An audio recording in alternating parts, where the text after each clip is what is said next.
விகடன் நேயர்களுக்கு வணக்கம். நிலாவை பத்தி கவிதை எழுதின காலம் போய், நிலாவிலேயே உட்கார்ந்து கவிதை எழுதுற காலத்த நோக்கி நாம போயிட்டுருக்கோம் அப்படிங்கிறது தான் உண்மை. நாசாவோட ஆர்டெமிஸ் 2 அப்படிங்கிற மிஷன பத்தி தான் நான் பேசுறேன்.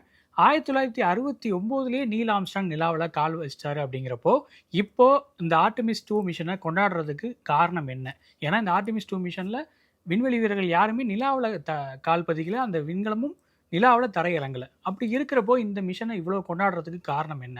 இது தலைப்புச் செய்திகள்ல இடம்பெற அளவுக்கு ஒரு பெரிய கொண்டாட்டமா இருக்கிறதுக்கான பின்னணி என்ன?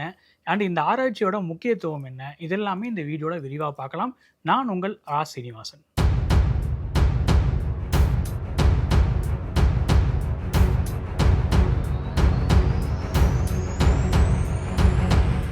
26 வருட நம்பிக்கை, லட்சக்கணக்கான சந்தோஷ திருமணங்கள். கல்யாணம்னாலே தமிழ் மேட்ரிமோனி தான். அமெரிக்காவை முன்னணி விண்வெளி சூப்பர் பவரா நிறுவன முக்கியமான மிஷன்கள்ல அப்போலோ மிஷன்ஸ்க்கு முக்கியமான பங்களிப்பு இருக்கு. 1972லயே இந்த அப்போலோ மிஷன்கள் நிறைவு பெற்றுட்டாலும் இப்போ வரைக்கும் அது ஒரு மிகப்பெரிய வரலாறா கொண்டாடப்படுது. இன்னும் கொஞ்சம் சினிமாட்டிக்கா ஒரு விஷயம் சொல்லணும் அப்படின்னா, 1972ல நிலவுல கடைசியா கால் பதிச்ச யூஜி செர்னன் அப்படிங்கிற விண்வெளி வீரர் ஒரு ஃபேமஸான ஒரு கோட் சொல்லியிருக்காரு. அது என்ன கோட் அப்படின்னா, தற்போது நாங்கள் நிலவை விட்டு போகிறோம், கடவுள் விரும்பினால் திரும்பி வருவோம் அப்படிங்கிறது தான் அது. இப்போ கடவுள் விரும்புகிறாரோ இல்லையோ, அறிவியல் விரும்புதோ இல்லையோ, இன்னொரு முக்கியமான காரணம் திரும்ப நம்ம நிலாவுக்கு போகணும் அப்படிங்கிறதுக்கான ஒரு முக்கியமான விஷயமா இருக்குது அப்படின்னு சொல்லலாம். அது என்ன அப்படின்னா, அறிவியலோ கடவுளோ இல்லை, அது அரசியல் அப்படின்னும் சொல்லலாம். கிட்டத்தட்ட 1969ல் ஒரு மிகப்பெரிய விண்வெளி போட்டி இருந்துச்சு. அந்த விண்வெளி போட்டியில் முன்னணியில் 2 நாடுகள் இருந்துச்சு. ஒன்று அமெரிக்கா, இன்னொன்று சோவியத் யூனியன். இப்போ அதே மாதிரி ஒரு போட்டி உருவாயிருக்கு அப்படின்னு சொல்லலாம். பட் இந்த தடவை சோவியத் யூனியன் பதிலாக சீனா அதில் முக்கிய பங்காற்றுது. அதாவது அமெரிக்காவுக்கும் சீனாவுக்கும் இடையில ஒரு மிகப்பெரிய ஒரு அரசியல் பனிப்போராவே இந்த விண்வெளி ஆராய்ச்சியை நம்ம பார்க்கலாம் அப்படின்னு சொல்லலாம். இந்த அமெரிக்கா சீனா சண்டையே கிட்டத்தட்ட ஒரு 10 வருஷத்துக்கு முன்னாடி ஆரம்பிச்சது விண்வெளி துறையில் அப்படின்னு சொல்லலாம். அதாவது 2017ஆம் வருஷம் அப்போதைய அதிபரான டொனால்ட் ட்ரம்ப் ஒரு கையெழுத்து போடுறாரு. நாம திரும்ப நிலாவை குறித்து ஆராய்ச்சி பண்ணணும், நிலாவுக்கு போய் ஆராய்ச்சி பண்ணணும் அப்படிங்கிற மாதிரியான ஒரு சில விஷயங்கள்ல அவர் கையெழுத்து போடுறாரு. அது நாசாவுக்கு ஒரு பெரிய உத்வேகத்தை கொடுக்குது அப்படின்னு சொல்லலாம். அதே மாதிரி சீனாவும் சும்மா இல்லாமல் 2030க்குள்ள நிலாவில் நாங்கள் கண்டிப்பாக மனுஷங்களை இறக்குவோம் அப்படிங்கிற மாதிரி ஒரு உறுதிமொழி எடுக்கிறாங்க. இதுதான் இந்த ஆர்டெமிஸ் மிஷனோட இந்த நிலவு ஆராய்ச்சிக்கான ஒரு தொடக்க புள்ளி அப்படின்னு சொல்லலாம். இந்த மிஷனுக்கு ஆர்டெமிஸ் அப்படிங்கிற பேரை ஏன் வச்சாங்க அப்படிங்கிறத கொஞ்சம் ரிசர்ச் பண்ணி பார்த்தா நம்ம கிடைக்கிற விடை ஒன்று தான். இதுக்கு முன்னாடி இருந்த மிஷன்களோட பேர்லாம் அப்போலோ அப்படின்னு இருந்துச்சு இல்லையா? அந்த அப்போலோவோட பெயர் காரணம் என்ன அப்படின்னா, அது கிரேக்க சூரிய கடவுளோட பேர். அந்த சூரிய கடவுளோட ட்வின் சிஸ்டர், அதாவது இரட்டை சகோதரி தான் இந்த ஆர்டெமிஸ். இவங்க சந்திர கடவுள் அப்படிங்கிற மாதிரி அழைக்கப்படுறாங்க. ஸோ இவங்களோட பேர் தான் இந்த மிஷனுக்கு வச்சிருக்காங்க. இதோட பேரு ஆர்டெமிஸ் 2 அப்படின்னா, ஆர்டெமிஸ் 1 எப்போ நடந்துச்சு அப்படிங்கிற ஒரு கேள்வி இருக்கும் இல்லையா? நவம்பர் 16ஆம் தேதி 2022ஆம் வருஷம் இந்த ஆர்டெமிஸ் 1 அப்படிங்கிற திட்டம் செயல்படுத்தப்பட்டுச்சு. அது வந்து ஆளில்லா ஒரு விண்வெளி கலமாக தான் அனுப்பப்பட்டுச்சு அப்படின்னு சொல்லலாம். அதாவது இங்கிலீஷில் அன்மேன்ட் ஆர் அன்க்ரூட் அப்படிங்கிற மாதிரி சொல்லுவாங்க. அப்படியான ஒரு சோதனையாக அது நிகழ்த்தப்பட்டுச்சு. அது வெற்றிகரமாக நடந்ததுனால தான் இப்போ 2026ல் மனிதர்களோட கிட்டத்தட்ட 4 விண்வெளி வீரர்களோட இந்த மிஷன் செயல்படுத்தப்பட்டிருக்கு. ஏப்ரல் 1ஆம் தேதி செயல்படுத்தப்பட்ட இந்த மிஷன்ல 4 விண்வெளி வீரர்கள் பங்கெடுத்துக்கிட்டாங்க. அவங்களோட பெயர்கள் பார்த்தா Reid Wiseman, Victor Glover, Christina Koch மற்றும் ஜெரெமி ஹான்சன் அப்படிங்கிறது தான். இதில் இருக்கிற ஒரு மிகப்பெரிய சாதனை என்ன அப்படின்னா, இது வரைக்கும் யாராலையும் தொட முடியாத ஒரு இலக்கை தொட்டுட்டு இவங்க திரும்பியிருக்காங்க அப்படிங்கிறது தான். அதாவது எர்த்துல இருந்து மனிதர்கள் கிளம்பி விண்வெளி பயணம் மேற்கொள்றாங்க இல்லையா?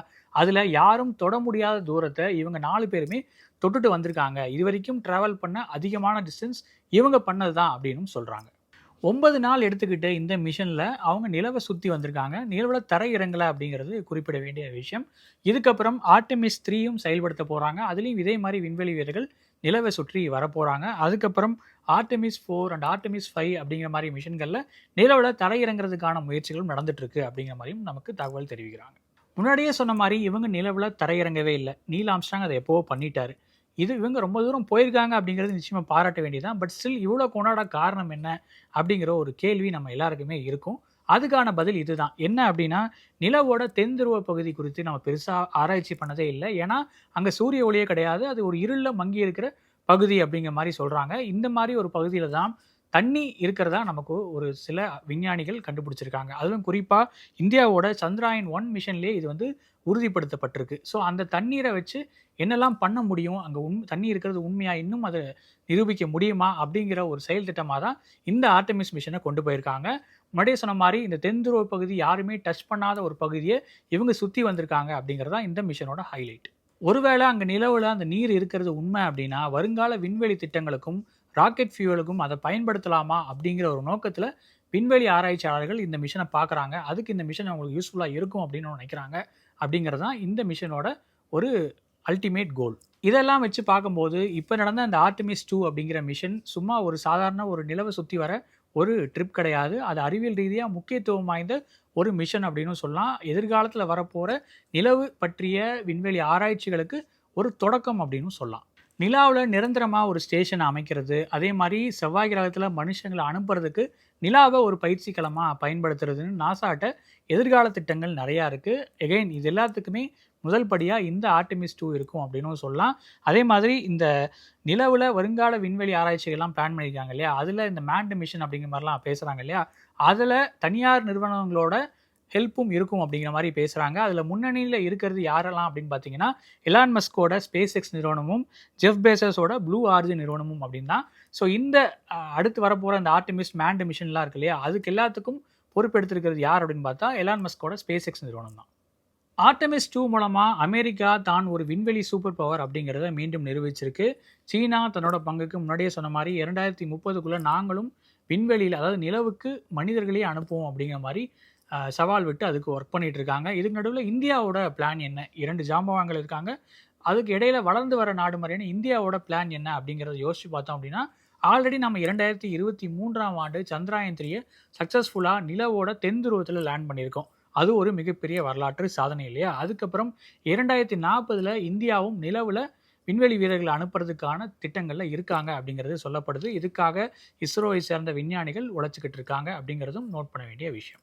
இந்த மிஷன் மாதிரியே எதிர்காலத்தை நோக்கி ரொம்ப அலைப்பாய்ந்த நம்மளோட தாட்ஸை மீண்டும் ஒருங்கிணைச்சு இந்த மிஷனோட பர்டிகுலர் இம்பார்ட்டன்ஸ் என்ன, இப்போ நம்ம செஞ்சுருக்கிற சாதனை என்ன அப்படிங்கிறத மட்டும் பார்க்கணும் அப்படின்னா அதுக்கு ஒரு உதாரணம் சொல்ல முடியும். என்ன உதாரணம் அப்படின்னா இயக்குனர் கிறிஸ்டோபர் நோலன் இயக்கிய தி பிரஸ்டீஜ் அப்படிங்கிற படத்தில் ஒரு வசனம் வரும். அது என்ன அப்படின்னா அது வந்து மெஜிஷியன்ஸ் பற்றின படம். ஸோ மெஜிஷியன்ஸோட கௌரவம் அப்படிங்கிற ஒரு விஷயம் எதில் அடங்கி இருக்குது, அவங்களோட பிரஸ்டீஜ் இதில் அடங்கி இருக்குது அப்படின்னா ஒரு விஷயத்தை மறைய வைக்கிறதுல இல்லை, அந்த மறைஞ்ச விஷயத்தை திரும்ப கொண்டு வர வைக்கிறது தான் அப்படிங்கிற மாதிரி சொல்லுவாங்க.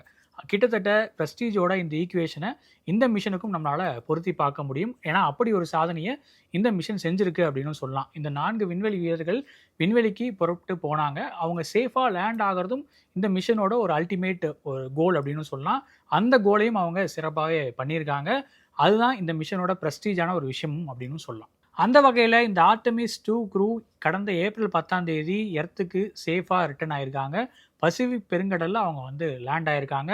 சாண்டியாகோ கடற்கரை அப்படிங்கிற மாதிரி அந்த இடத்த வந்து குறிப்பிடுறாங்க. ஸோ அங்கே தான் அவங்க வந்து சேஃபாக ரிட்டர்ன் ஆனாங்க. இது நிச்சயமாக ஒரு மகத்தான சாதனை தான். மொத்தமாக 10 நாள் எடுத்துக்கிட்ட இந்த மிஷன் கிட்டத்தட்ட 50 வருடங்களுக்கு அப்புறம் விண்வெளி கனவை சாத்தியப்படுத்தி இருக்கு. அதனாலே இந்த மிஷனுக்கு ஒரு முக்கியத்துவம் இருக்குன்னு சொல்லலாம். ஏன்னா 10 நாள் விண்வெளியில் அவங்க சர்வைவ் ஆயிருக்காங்க அப்படிங்கிறப்போ இதை விட இன்னும் லாங்கர் மிஷன்ஸ் நம்மளால் புஷ் பண்ண முடியும் அப்படிங்கிற ஒரு நம்பிக்கையை நாசாக்கு இது கொடுத்துருக்கு அப்படின்னு சொல்லலாம். முன்னாடியே சொன்ன மாதிரி 1972க்கு அப்புறம் இப்போ தான் மனிதர்கள் நிலவுக்கு போயிட்டு ரிட்டர்ன் ஆயிருக்காங்க அப்படிங்கிறதும் ஒன்று, அண்டு ரொம்ப தூரம் பயணிச்சிருக்காங்க அப்படிங்கிறதும் ஒன்று. இதனாலேயே ஃப்யூச்சரில் வரப்போல விண்வெளி ஆராய்ச்சிகளுக்கும் நிலவு குறித்த ஆராய்ச்சிகளுக்கும் இது ஒரு ஓப்பனிங் ஆக்ட் அப்படிங்கிற மாதிரி விஞ்ஞானிகள் இந்த மிஷனை சொல்கிறாங்க. ரிட்டர்ன் ஆன க்ரூ ஃபுல் ஹெல்த்தோடு இருந்தாங்க. அண்டு இந்த மிஷனில் டோட்டலாக இந்த லைஃப் சப்போர்ட் சிஸ்டம்ஸ் எல்லாமே 100% பக்காவாக ஒர்க் ஆச்சு அப்படிங்கிறதும் இந்த மிஷனில் இருக்கிற ஹைலைட்ஸ் தான். ஏன்னா இந்த ட்ராவலில் அவங்க சயின்டிஃபிக் எக்ஸ்பெரிமெண்ட்ஸும் கண்டக்ட் பண்ணிட்டு இருந்தாங்க, நிலவு பற்றின ஆராய்ச்சிகளையும் ஈடுபட்டிருந்தாங்க அப்படிங்கிறதும் நோட் பண்ண வேண்டிய விஷயம். இது எல்லாமே அதாவது ஒரு மிஷனில் ஒரு டிக் பாக்ஸ் ஒரு 10 இருக்குன்னா அந்த 10மே டிக்காக இருக்கிற மிஷனாக இதை பார்க்குறாங்க அப்படின்னு சொல்லலாம். இந்த வீடியோட இறுதியில் சுவாரஸ்யமாக ஒரு விஷயத்தை சொல்லி முடிக்கணும் அப்படின்னா இந்த ஸ்பேஸ் எக்ஸ்ப்ளோரேஷன் நடந்துட்டு இருக்கப்பவே ப்ராஜெக்ட் ஹெயில் மேரி அப்படிங்கிற ஒரு படம் ஹாலிவுட்டில் ரிலீஸ் ஆயிருக்கு. அதுவும் ஸ்பேஸ் எக்ஸ்ப்ளோரேஷன் பற்றின ஒரு படம் தான். அதில் ஹீரோவான ரியான் ரெனால்ட்ஸ் சூரியன் தொடர்பான ஆராய்ச்சிக்கு போயிட்டு வருவார். அந்த படம் தியேட்டரில் ரன் ஆகிட்டு இருக்கு. நிச்சயமாக விஷுவல் குவாலிட்டியில் ஒரு தரமான அறிவியல் ரிலேட்டடான ஒரு சப்ஜெக்ட் அப்படின்னு சொல்லலாம். அந்த படத்தை பார்க்காதவங்க நிச்சயமாக அந்த படத்தையும் பார்த்துருங்க. அண்ட் இந்த ஆர்டெமிஸ் 2 வீடியோ மாதிரியே நிறைய அறிவியல் சார்ந்த விஷயங்களோட மீண்டும் நான் உங்களை சந்திக்கிறேன். நன்றி, வணக்கம். 26 வருட நம்பிக்கை, லட்சக்கணக்கான சந்தோஷ திருமணங்கள். கல்யாணம்னாலே தமிழ் மேட்ரிமோனி தான்.